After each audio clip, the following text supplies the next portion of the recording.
Olá, pessoal! Sejam todos muito bem-vindos a mais um podcast filosófico, atividade que é promovida pela Organização Internacional Nova Acrópole do Brasil. E para nossa conversa de hoje, recebemos o professor voluntário da sede São Caetano do Sul, em São Paulo, José Roberto. Seja muito bem-vindo. Olá, Danilo. É muito bom estar aqui novamente reunido contigo e com as pessoas que nos acompanham para podermos trocar algumas reflexões filosóficas. Em nossa conversa de hoje, vamos falar sobre o desafio da vida criativa. Naturalmente, não vamos esgotar o tema, menos ainda traremos aqui verdades absolutas. Pelo contrário, vamos conversar, refletir e, por fim, que cada um de nós consiga extrair aquilo que seja útil, prático e, portanto, vivencial. Ao nos lembrarmos das civilizações antigas, romanos, gregos, egípcios, astecas, maias, nós nos lembramos do que eles criaram, do que eles desenvolveram, do que eles construíram. Ou seja, eles tiveram uma vida fértil em criação de uma série de elementos que davam vazão às suas expressões simbólicas, religiosas, científicas, artísticas, e tudo isso tinha como base a filosofia, ou seja, esse desafio da vida criativa que eles implementaram em suas civilizações, cada qual em sua época e à sua maneira. Essa base filosófica era muito profunda, muito importante e dava vazão a uma série de expressões de vida através das ações concretas desses povos. Portanto, eu gostaria que você começasse o nosso podcast falando justamente da filosofia dentro desse processo todo. Sim, Danilo, realmente a ideia da filosofia é atividade, né? Mas essa não é a conceituação moderna. Já faz alguns séculos que, principalmente aqui no Ocidente, esse questionamento, né, com relação à busca do conhecimento, com relação à aproximação ao maior grau de sabedoria, é tido mais como uma atividade intelectual. No Ocidente, então, nós somos herdeiros dessa concepção errônea de que, para ser filósofo, basta você sentar atrás de alguns livros, basta você sentar numa mesa e ficar conversando sobre coisas que, às vezes, não têm muita relação com o seu cotidiano. Precisamente, o retorno da Nova Acrópole a essas bases clássicas, quando nós pensamos em filósofos como Platão, por exemplo, Platão teve um grande mestre que foi Sócrates, e Sócrates, pelas suas ideias, ele ia ao mercado, ele ia à praça pública e lá ele ficava conversando com os jovens e justamente lhes acendendo esse motor interno de uma motivação interior, de uma motivação própria, para que eles próprios saíssem à sua aventura, ou seja, entrassem em ação. Então é muito conhecido assim, todo o movimento gerado pelos discípulos de Sócrates, Xenofonte, Platão e muitos outros, para deixar também a sua própria pegada na história. Não estavam tão preocupados em deixar pegadas, estavam preocupados principalmente em motivar a juventude, homens e mulheres de boa vontade, para que pudessem, por sua vez, sentir que podiam concretizar, realizar os seus sonhos. A mesma coisa com relação a Platão, um filósofo ainda hoje muito admirado pela grandiosidade das suas ideias, que algumas pessoas às vezes não têm aquela relação correta de que Platão ele também saiu algumas vezes da Grécia, da sua academia, até se colocou em risco para também aplicar principalmente as suas ideias filosóficas no campo da política, no campo da melhoria da sociedade. Então esse é um resgate que Nova Acrópole busca fazer desse mundo clássico, Trazer as melhores ideias, não apenas para que nós fiquemos nesse campo das ideias, mas que nós possamos utilizar essas ideias como inspiração para que os nossos próprios sentimentos, se tornem sentimentos de respeito, de reverência, de amor, pelo estudo, por essa nossa capacidade de aprender. Porque quando nós sabemos o que são as coisas, quando nós sabemos de onde elas vêm, quando nós sabemos para onde elas nos conduzem, quando nós vamos nos apoderando, né, dos meios necessários para unir os inícios com as finalidades, as ideias com a ação prática, isso vai nos gerando uma segurança interior que é impagável, né? Uma capacidade de saber o que são as coisas, como fazer essas coisas e onde nós queremos chegar com cada um dos nossos movimentos. Precisamente, né, uma motivação filosófica seria justamente uma das ideias que muitos filósofos trouxeram, mas que Platão também, quando ele falava do mito da caverna, né, ele reconhecia que uma das ideias mais fundamentais desse mito da caverna era a questão da saída da caverna. Então ele desenha todo um quadro, né, onde um determinado indivíduo se liberta de correntes, começa a explorar o seu mundo, o mundo onde ele vive, até encontrar a saída para fora da caverna. E lá ele contempla gradualmente, né, que existe o sol, né, que Platão relaciona com a ideia do que é bem, a ideia do bem. A ideia da qual emana a questão da justiça, a questão da beleza, não a nossa justiça relativa, né, mas a verdadeira justiça. Não o nosso gosto e desgosto, mas a beleza em si própria. E motivado por essas ideias, né, motivado por esses ideais, esse que saiu da caverna, em algum momento ele retorna para dentro da caverna para poder transmitir também aquilo que ele percebeu. Nós percebemos na filosofia e principalmente nos grandes filósofos, nos grandes pensadores, nos grandes mestres desse mundo clássico, justamente esse indivíduo que saiu da caverna e retornou, não porque a caverna é gostosa, não porque, ao contrário do Cipher, né, do filme Matrix, ele quer sentir o gosto ilusório da carne. Não, mas eles vêm à caverna justamente para que nós tenhamos também a oportunidade de fazermos por nós mesmos o nosso próprio movimento, né, de contrariarmos, quebrarmos as nossas correntes, explorarmos o nosso mundo nas suas contradições, naquilo que tem de bom, mas também naquilo que tem de defeituoso, e nesse movimento, nessa visão, nós possamos também, através da nossa ação, através da nossa atividade, saber que o objetivo, o nosso objetivo, o meu objetivo na vida, a minha missão na existência é justamente sair da caverna. Então isso é uma ideia fundamental na filosofia, né, Danilo? A questão de aonde nós queremos chegar, tão simbólica e emblematicamente apresentada por Platão no mito da caverna, né? Fora da caverna, podemos dizer assim filosoficamente, né, que a ação é perfeita, a ação é uma ação divina. A ação não gera uma consequência fora da natureza da própria ação. Mas no mundo da caverna, né, toda ação gera uma consequência. A filosofia que nós buscamos, para que serve a filosofia, né? A filosofia que nós buscamos em Nova Acrópole é justamente uma filosofia de ação, não de qualquer tipo de ação, mas de uma atividade que vai gerar consequências. Então, quanto mais embasada essa nossa ação, quanto mais embasada essa nossa atividade, as consequências, as reações das nossas ações estarão sempre de acordo com a natureza daquilo que nos motivou. Né? Então, se a nossa busca é uma busca de maiores conhecimentos, para uma sabedoria mais natural, para uma filosofia mais natural, sim, toda ação tem a sua reação, toda ação tem a sua consequência, mas a consequência não será uma consequência que em algum momento vai nos trazer dores e sofrimentos por ignorância. Por isso que temos que começar pela filosofia, para saber de onde nós vamos retirar as grandes ideias, os grandes sentimentos que vão nos inspirar tanto nas nossas próprias ideias, nos nossos próprios raciocínios, como também na nossa capacidade de sentir, de nos emocionar. Porque quando esse mundo de nossos raciocínios se casam, se ajustam a esse nosso mundo de bons sentimentos, a nossa ação, né, essa ação que no nosso mundo gera as suas consequências, ela também será um alinhamento natural desses três mundos. E aí o ser humano pode ter uma certeza que é fundamental, ele está construindo o seu próprio equilíbrio na vida, ele está fazendo aquilo que como ser humano lhe compete.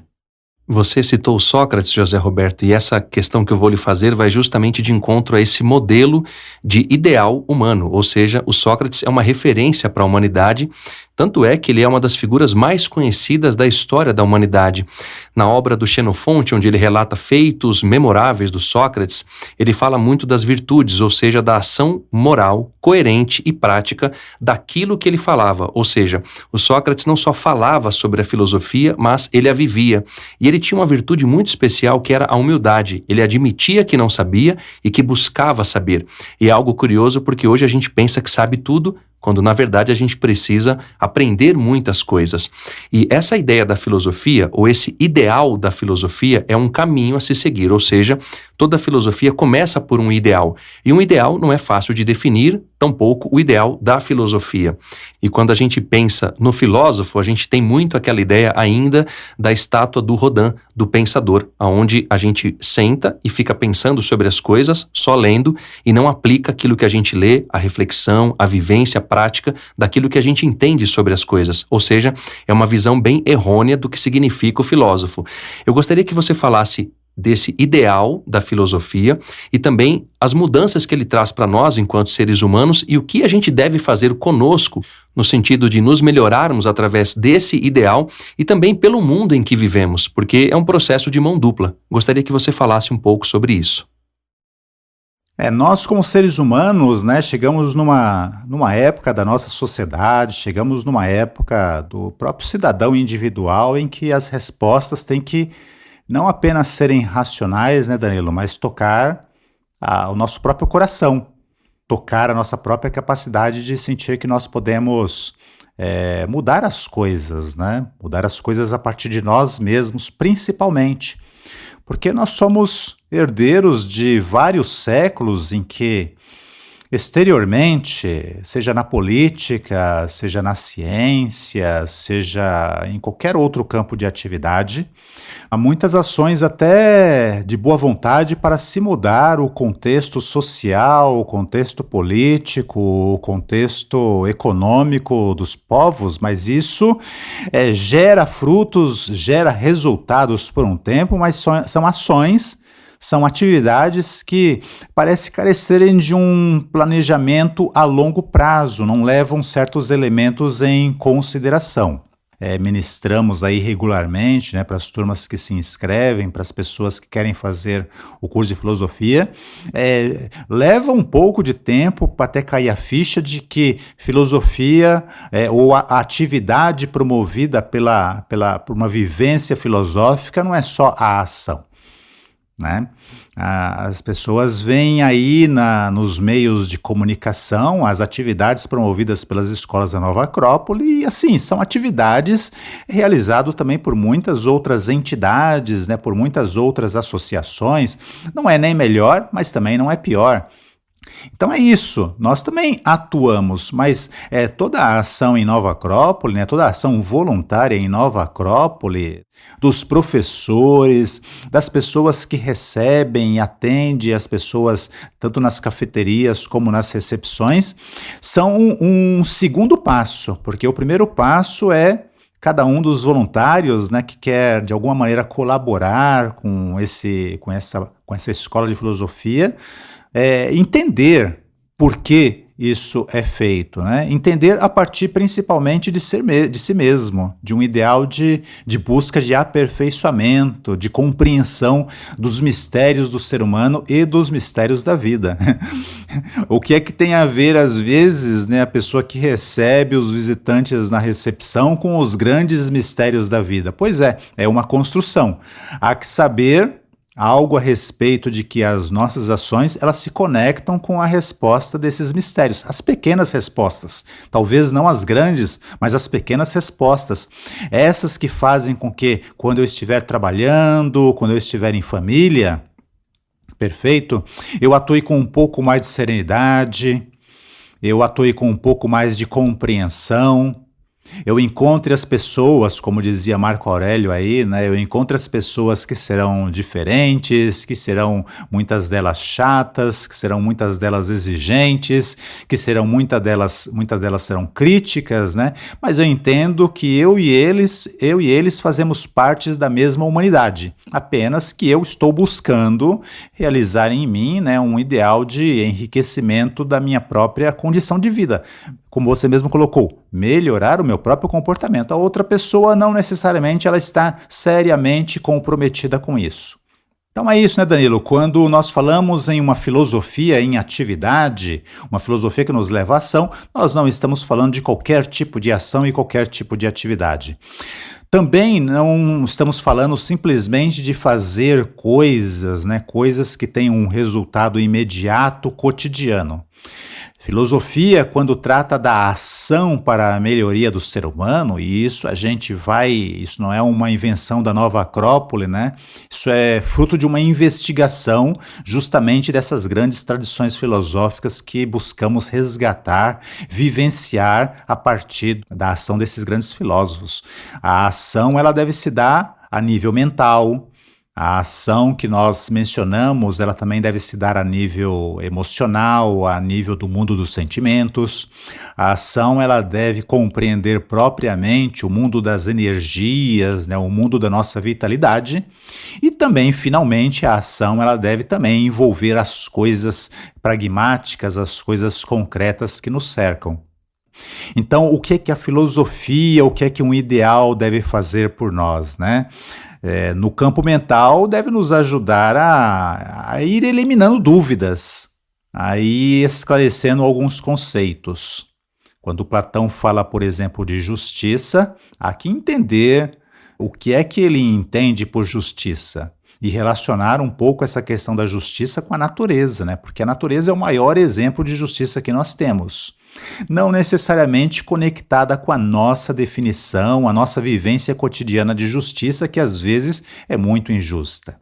Isso é ir esclarecendo uma dúvida, é ir apresentando novas ideias, novas abordagens e novas perspectivas para que o nosso campo mental também se amplie.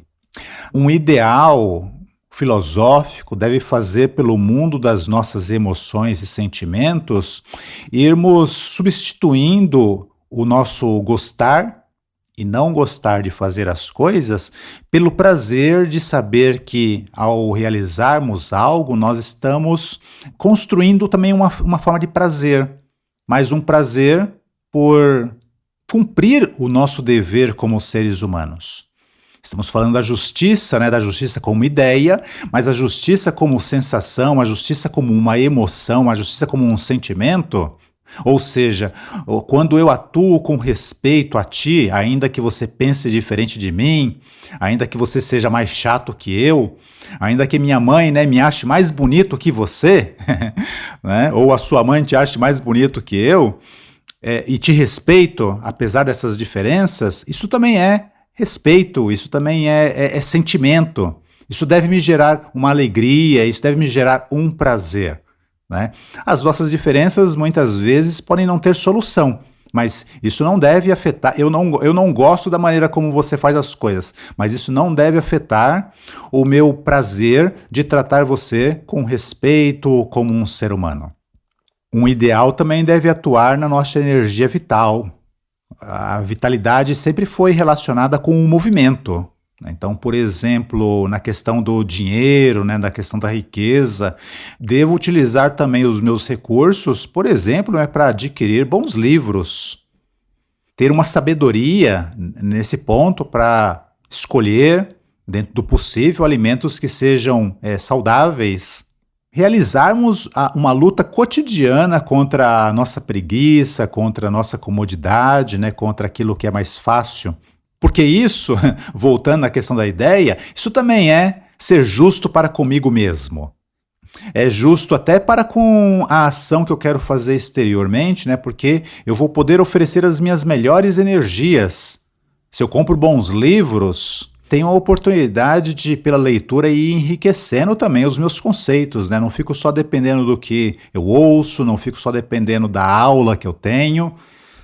A professora Adélia, ela diz que saber ler, né, ler como estudo, não ler como um entretenimento, né, nos ajuda a aprender também a ouvirmos, nos ajuda a aprendermos a falar, a medir melhor as nossas palavras, a irmos, enfim, exercitando, né, todas as ferramentas, o ler, o escrever, o falar e o ouvir, que são também ferramentas, né, para o nosso enriquecimento mental, para o nosso crescimento intelectual, para a ampliação da nossa consciência. Então, há que saber utilizar bem também a energia, né, naquilo que nos traz saúde tanto para o físico, como também nos traz saúde para o coração e nos traz saúde também para a nossa mente. E o outro elemento também, né, Danilo, é a questão do próprio, a filosofia e um ideal deve também nos motivar, deve fazer por nós entendermos que a melhor ação, a mais própria do ser humano, é a ação generosa. Ou seja, irmos pouco a pouco nos esclarecendo mentalmente, irmos pouco a pouco sentirmos gosto pela ação bem feita, né? Irmos pouco a pouco canalizando as nossas melhores energias para que a nossa ação ela tenha o melhor de nós.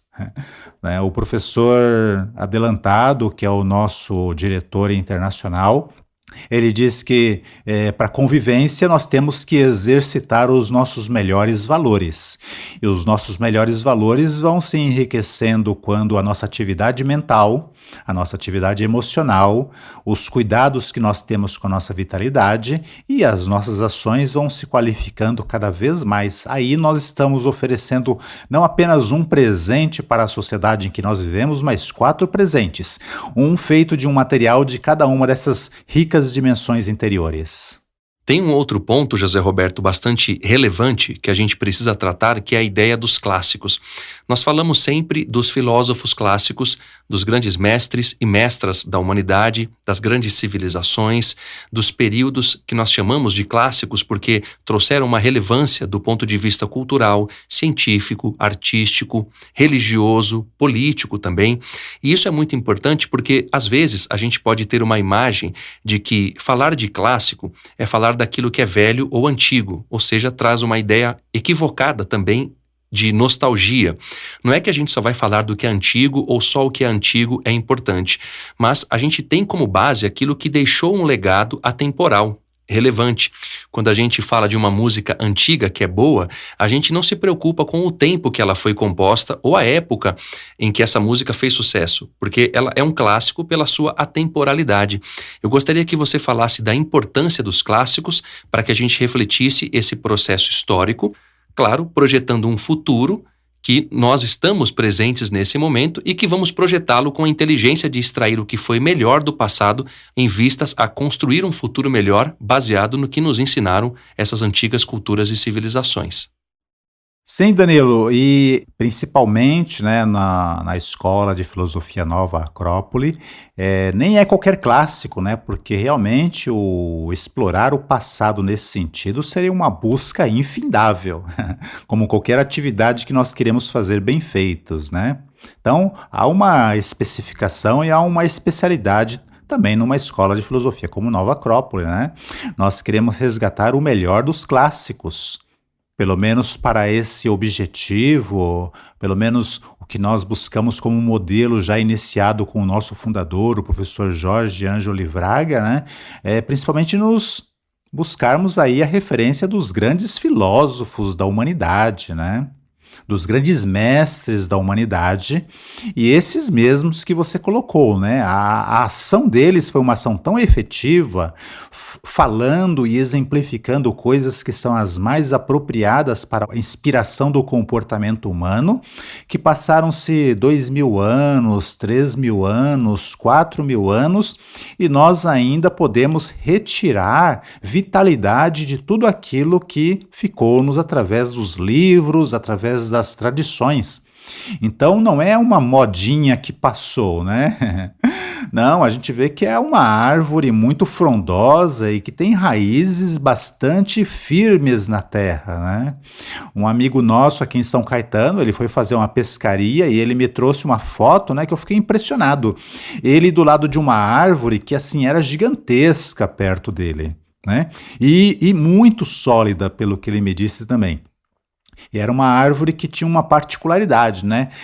Se batesse muito forte na árvore, essa árvore ela ressoava e o som dela ia se ouvindo assim por centenas de metros e alguma coisa assim, né? Então era um antigo meio que os cidadãos do centro do país utilizavam para se comunicar uns com os outros através desse som dessa árvore que é enorme. Você vê assim de longe, você percebe que é uma coisa muito sólida, mas ainda assim é capaz de cantar e o seu cantar ressoa muito longe, servindo para fazer essa comunicação entre indivíduos, grupos que estão muito separados. E a busca da filosofia clássica é isso, né, Danilo? É uma música que ressoou, às vezes, em civilizações muito antigas, e ainda assim o seu som passa pela floresta do tempo, né, e chega até nós. De tal maneira que, quando nós buscamos vivenciar isso de alguma maneira, é como se nós também estivéssemos realizando uma comunicação com esses antigos mestres, esses sábios do passado, que não ficaram no passado, né? O som deles, a música deles, através dos seus ensinamentos, chega até a nossa época. E aí, né, Danilo, a gente pode, mais uma vez, né, sem querer esgotar o tema, a gente, como escola de filosofia, trabalha com uma seleção de filósofos, com uma seleção de tradições que não desmerecem outras, lógico, né? Conforme a pessoa vai passando o tempo em Nova Acrópole, esses estudos vão se ampliando, né? Ele vai se refinando cada vez mais para nós conhecermos que na época em que essas filosofias eram vivenciadas, ainda que não fossem integralmente conhecidas por todos os integrantes de uma determinada civilização, faziam uma parte muito natural da cultura. Na época de Platão, por exemplo, né, que já era uma época de decadência, como diz o próprio Platão, a vivência das pessoas era uma vivência com base numa filosofia mais natural.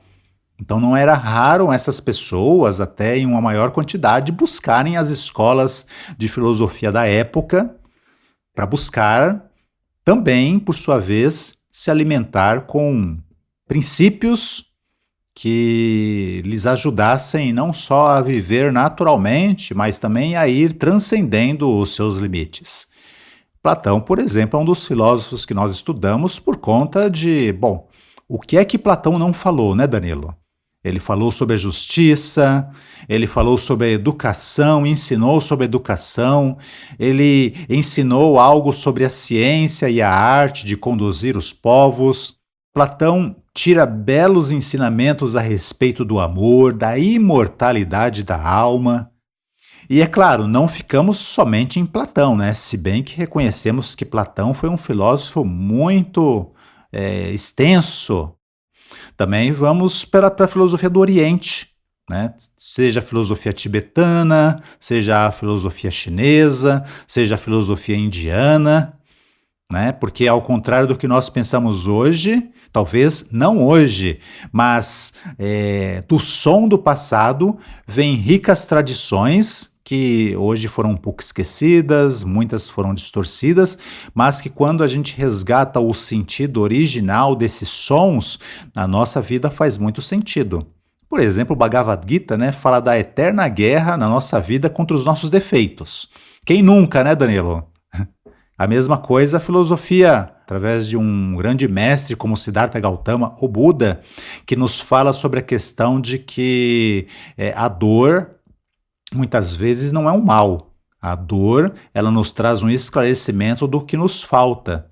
Ela também é, de certa maneira, um motor para que nós melhoremos a nossa compreensão mental, melhoremos aquilo que está defeituoso nas nossas emoções, melhoremos a nossa capacidade de atuarmos energeticamente, fisicamente, porque se toda atividade traz uma consequência, a dor é uma consequência negativa de alguma atividade equivocada e que a aproximação a essas tradições vai nos ajudando a balancear, a equilibrar e a ir corrigindo na medida do nosso esclarecimento e das nossas forças.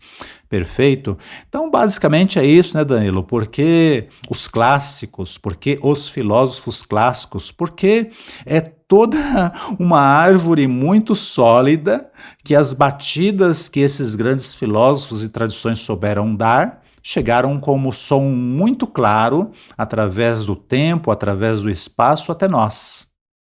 Esse entendimento dos clássicos, José Roberto, do seu pensamento, da sua ação, da sua vivência moral e do desenvolvimento que eles tiveram dentro de um contexto histórico, isso em todas as áreas do saber humano, fizeram com que essas sociedades, essas civilizações, melhor dizendo, florescessem e chegassem até nós. Os egípcios, os gregos, no seu momento clássico, os romanos também, enfim, tantos povos que deixaram um legado atemporal. Tanto é que, até hoje, é fruto de muita inspiração, de muita pesquisa histórica e de uma compreensão de como eles chegaram até aquele ápice civilizatório. Ou seja, isso tudo passa por uma conquista de si próprio e a gente volta para aquilo que nós falamos sempre na filosofia à maneira clássica, que é o conhece-te a ti mesmo.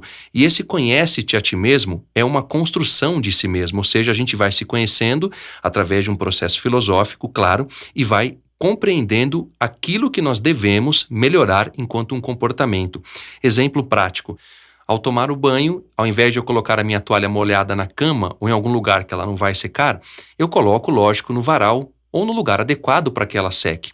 Ao comer, eu vou colocar a louça no lugar correto. Se eu disse para a pessoa que eu vou fazer algo, eu tenho que me comprometer com aquilo. Ou seja, as minhas ações, desde as menores até as maiores, elas têm que ter uma coerência moral entre aquilo que eu falo e aquilo que eu faço. E isso vai se dando gradativamente porque é um processo. Quando a gente olha para o mundo hoje e vê uma série de enfrentamentos, de violências, nós nos esquecemos que tudo isso começa dentro do ser humano. Quando ele se conhece e se melhora, ele vai projetar para o mundo em que ele vive isso também. Isso se dá dentro dessa ideia de conhecer-se a si mesmo. Por isso eu gostaria que você falasse um pouco desse tema. Eu vou aproveitar, inclusive, o seu próprio exemplo que surgiu muito naturalmente, né, Danilo, para justamente dizer que a filosofia é para isso mesmo, né?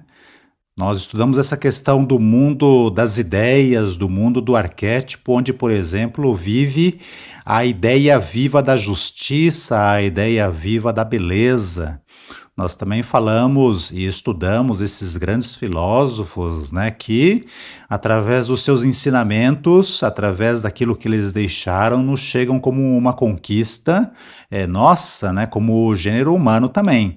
E também nos colocar aí como os peões nesse jogo de xadrez, perfeito? Porque é isso mesmo, nós temos que unir isso e saber que, por exemplo, quando na nossa casa, utilizando o exemplo aí que você trouxe, que é justamente nessa toalha deixada de qualquer jeito por algum familiar ou algum amigo nosso, né, que nós vamos ter que ir medindo a nossa capacidade filosófica, né, o nosso entendimento filosófico, o meu comportamento filosófico. Perfeito? Então é interessante, né, Danilo, que alguns amigos nossos, alguns mais novos, alguns já mais antigos nessa trilha, nos trazem muitas experiências semelhantes, né, que muitas vezes não é nem uma questão de apontar para o outro. Olha, você deixou a toalha aí de qualquer jeito em qualquer lugar. Perfeito? E nem é irmos também nos agastando com isso, né? Porque nada pode ser feito. Pelo contrário, alguns amigos nossos nos trazem que eles acabaram, pelo aprendizado, utilizando a maneira mais inteligente, que é exemplificando. Algumas vezes, né, pegando a toalha deixada em qualquer lugar e guardando eles mesmos. Outras vezes, né, é eles próprios ao utilizar as suas próprias toalhas, né, guardar a toalha no lugar devido, pendurar a toalha no lugar devido, juntando também com outras atividades cotidianas, né? Existem koans na tradição oriental em que, por exemplo, o discípulo pergunta para o mestre: mestre, o que é o samadhi?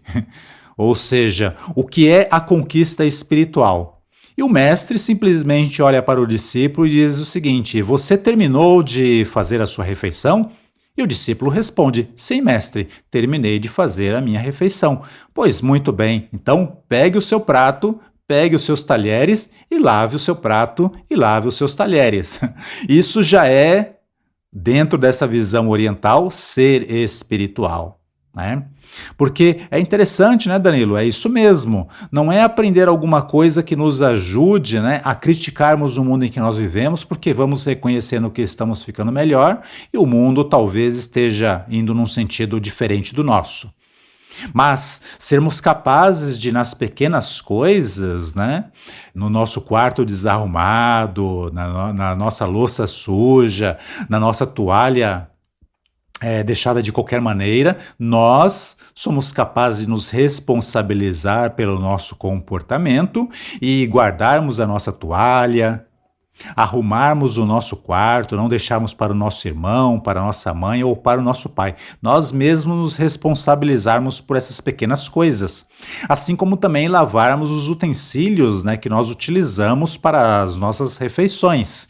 Por mais que a nossa mãe, o nosso pai, o nosso irmão lavem isso para a gente, né, também irmos fazendo, contribuindo com a nossa parte. E é interessante que essa consciência individual aplicada às pequenas coisas, Danilo, já é uma ação no mundo. Né? Para nós é difícil entendermos essa matemática. Como é que eu, lavando as minhas coisas, as minhas roupas, os meus utensílios de refeição, eu estou contribuindo para o mundo, né? Mas é uma segurança que vai nascendo com o tempo, porque eu vou aprendendo a fazer as coisas não de qualquer maneira, não por má vontade, não para afrontar alguém. Eu vou aprendendo a fazer as pequenas coisas simples com o meu coração. É o meu coração que está ali presente quando eu cuido de uma planta, quando eu cuido de um animal, quando eu cuido das coisas da minha casa. E isso é talvez uma das maiores mensagens que o conhecimento tradicional, que o conhecimento das coisas arquetípicas nos traz. Que nós podemos ser filósofos sempre em qualquer lugar da nossa vida, por menor que sejam as coisas que nós façamos, desde que nós façamos isso com o coração. E é claro, né, Danilo, que a gente também tem uma experiência aí de 60 anos de Nova Acrópole no mundo, que quando as pessoas começam a trabalhar nessas pequenas coisas, em algum momento, né, elas querem fazer parte de grupos maiores, né, para poder também irmos potencializando as nossas ações. Aí surge em Nova Acrópole o voluntariado, que também é a oportunidade de fazermos pequenas coisas, mas no maior número de pessoas, todas unidas pelas mesmas ideias, todas unidas pelo mesmo senso de justiça, senso de respeito e senso de querer oferecer generosamente, de coração, com muito boa vontade, o melhor que cada um possui. Essa é a nossa ideia filosófica, né, Danilo, de como conquistar a nós mesmos. Em pequenas ações e depois também em grupos maiores que talvez aí com o passar dos anos, com o passar do tempo, possamos ampliar também para uma visão um pouco mais social.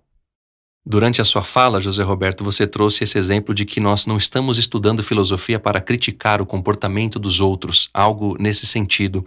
E é justamente isso que eu penso também, porque a filosofia não é para criticar gratuitamente as pessoas, mas sim para olharmos para a nossa conduta e nos corrigirmos ao invés de apontar os defeitos dos outros. Dentre as tantas coisas que a filosofia nos ensina, uma delas é nos melhorarmos como seres humanos e construirmos dentro de nós próprios aquilo que a gente quer oferecer para o mundo.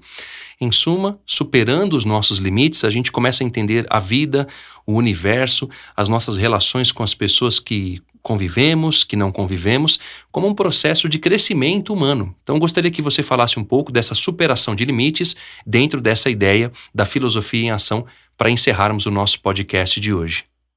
Sim, Danilo, novamente lembrando uma historinha da tradição oriental, né? Havia um mestre e um discípulo no templo, em uma posição de meditação, perfeito?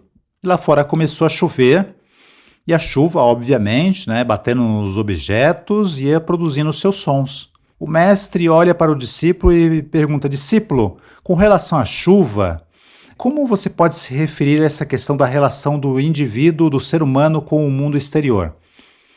Aí o discípulo respondeu: Ah, mestre, eu com relação à chuva posso dizer assim: chove lá fora. Aí o mestre corrigiu o discípulo, né? É por isso que os seres humanos sempre se dão mal. Porque quando eles vão se referir às coisas, eles se referem às coisas como se fossem coisas externas. Mas, mestre, então como é que eu devo construir essa minha relação entre eu e o mundo exterior? Como é que eu devo construir essa relação, esse link, essa ligação com o que acontece fora de mim? E o mestre então respondeu, né? Onde é que ocorre essa sua percepção da chuva? Ah, mestre, eu estou percebendo o som da chuva. Pois muito bem. Essa é a sua identificação. Eu sou o som da chuva. Ou seja, ao invés do discípulo se referir, olha, chove lá fora, quando ele olha para si mesmo, né, ele reconhece que tem algo da chuva dentro dele, que é justamente o quê? É o som que a chuva faz quando ela vai batendo nos objetos. Então, o que acontece fora, né, Danilo, sempre será um reflexo do que acontece dentro de nós mesmos. E isso é, digamos assim, uma grande riqueza no estudo dessas antigas tradições filosóficas. Porque todos os grandes filósofos, né, eles não apenas ensinaram isso, mas exemplificaram que a busca da melhoria dos nossos pensamentos, a busca do enobrecimento das nossas emoções, a nossa atividade em termos energéticos e físicos é para nós irmos construindo uma relação, uma ligação com as coisas. De tal maneira, né, que nós reconheçamos as coisas como nós. O nosso mundo está mal, sou eu que estou mal. As pessoas estão más, as pessoas estão padecendo de maior equilíbrio, de maior paciência, de maior justiça. Isso também me afeta interiormente. A partir dessa visão interior, o ser humano ele tem essa oportunidade de construir, então, esse link correto com as pessoas, né? Não é algo que acontece fora, é algo que acontece dentro de mim, é algo que me afeta interiormente, né? De certa maneira, Danilo, o exercício prolongado dessa percepção correta da vida, através de um ponto de vista interior, também vai nos conectando com a natureza do universo. Nós vamos percebendo que a vida do universo também é algo que acontece dentro de nós mesmos, que, aliás, é outro grande exemplo desses grandes sábios, né? Eles não tiravam os seus ensinamentos de qualquer lugar, não era um pensamento original de um Platão. Eles retiravam de uma própria observação muito profunda do que acontece com a natureza, do que acontece na natureza, e iam identificando essa percepção da natureza dentro deles mesmos, né? Ou seja, a natureza é bela, é harmônica, porque dentro de nós também há algo dessa beleza e dessa harmonia.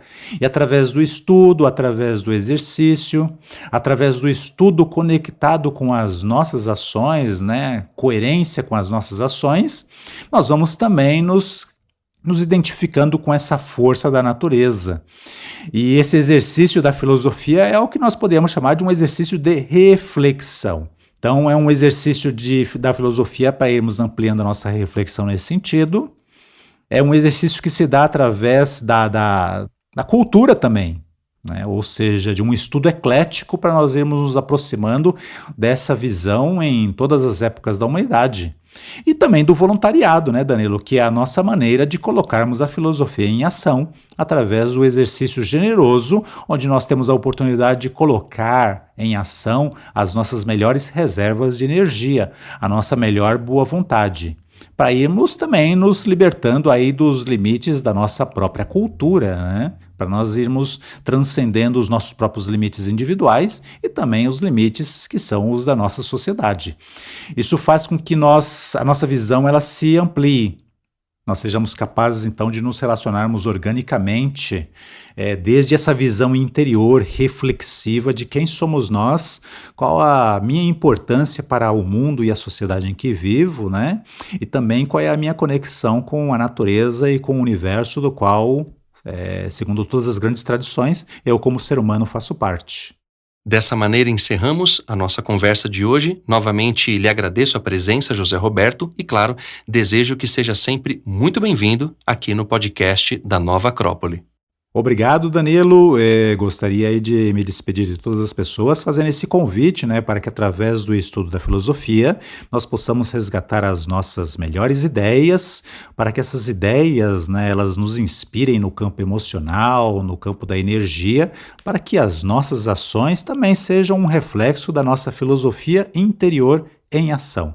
Muito obrigado aí por compartilhar comigo essas ideias e também esperamos aí que nós possamos nos rever brevemente e nos reencontrarmos aí com todas as pessoas que nos ouvem. Sem dúvida, José Roberto. Para quem quiser nos contatar, basta acessar o nosso site nova-acrópole.org.br/podcast. E para quem quiser saber mais sobre o nosso curso de Filosofia para Viver, basta acessar o site nova-acrópole.org.br. Até a próxima!